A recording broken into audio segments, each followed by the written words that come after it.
and welcome to the Lenovo Work Reborn podcast, where we explore how technology, AI, and cybersecurity are reshaping the way we work. This segment of our tour, we are back at it again, live in London, interviewing top IT leaders. Each episode, we're going to bring you insights from real leaders and industry experts on how organizations can navigate today's challenges and unlock tomorrow's opportunities. From making sense of complex data, to simplifying IT environments, to delivering real business outcomes, Lenovo is helping businesses of every size reimagine what's possible. Join us as we dive into the future of work. Work Reborn. Let's go.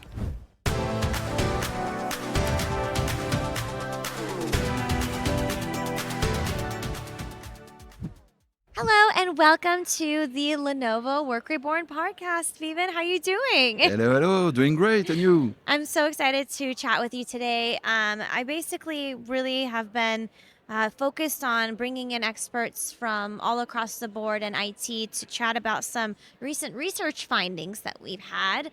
But before we get into the fun data and all of the findings from the report, let's get to know each other a little bit better. Do you mind telling me more about who you are and the work that you do? Absolutely. I'm with Reborn. I lead our cybersecurity business for Continental Europe. So we help customers to transform through technology and at the same time reducing their exposure to cyber risks. So this is what we do, from consulting down to security operations, to help them to better navigate into the threats landscape and ensure that their business is safe. Amazing. So we had over 600 senior IT leaders that we interviewed in our report, and nearly half of them said that they are using AI extensively, especially in their endpoint security initiatives. But the adoption rates for AI were much lower for other areas like threat analysis and data protection. So what do you think is holding teams from going on all of the security domains? You know, what's an obstacle? First, when it comes to threat detection, I would say kind of easy to build an AI agent. But the most difficult part is really to feed this agent with meaningful data. So for the moment, organizations, broadly speaking, they are experimenting how to get this done. And getting the right data and data labeled so that it can be used to fuel the AI engines. That is one of the main obstacles we've seen so far. Then, with regard to your second point related to data, could you rephrase the question related to data? Data protection. Data protection, We were yeah. talking about threat analysis, right? And now like protecting AI to protect data. Absolutely. So data protection, this is another area when it's a bit complicated because, it all comes down to the classification of data, where the data comes from, and if you are able to use this data, because this data may not belong to your organization. And also, it may include PII as an example, so data which is protected by specific regulations.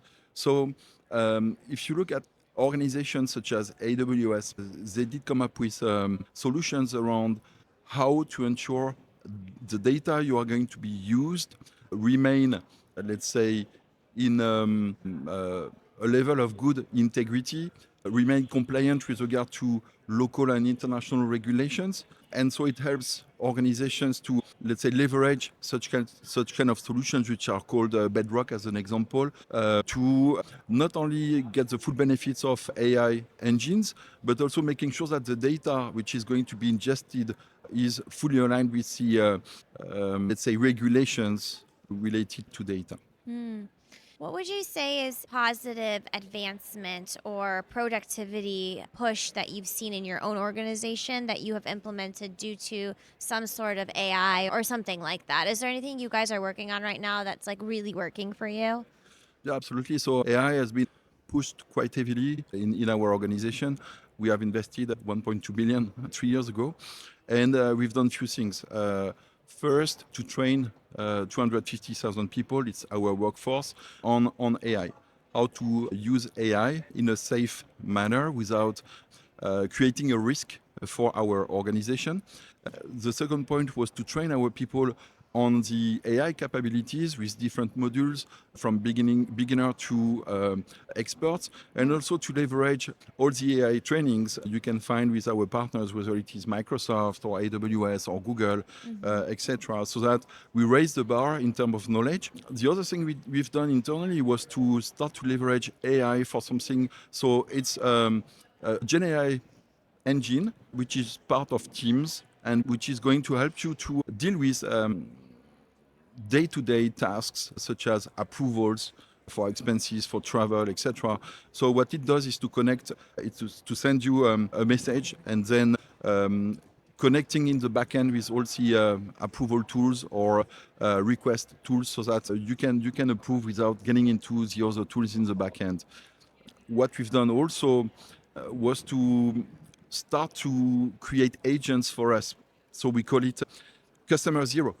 Customer Zero, it means that you create concepts for you, and these concepts will be then implemented for customers in terms of go-to-market. So we've started to implement agentic AI and GenAI in a number of back office places to help us, as an example, to better deal with the number of tickets for IT support, but also to help us to create bots, so that when it comes to service IT support, things are more straightforward and they are less human involved, and sometimes it's getting more effective, because when you've got let's say low-level problems, it can be resolved by the machine, but then we are not keeping our IT staff busy for low-level things, and they are there for L3, L4 when there are real challenges to be resolved, I would say. Right. Yeah. So it's like optimizing the work of our people so that they can focus on what is most important for them, for us. What are you most passionate about in the work that you do every day? What gets you to get up every day and go to work? Technology, passion. I've started my career with the internet.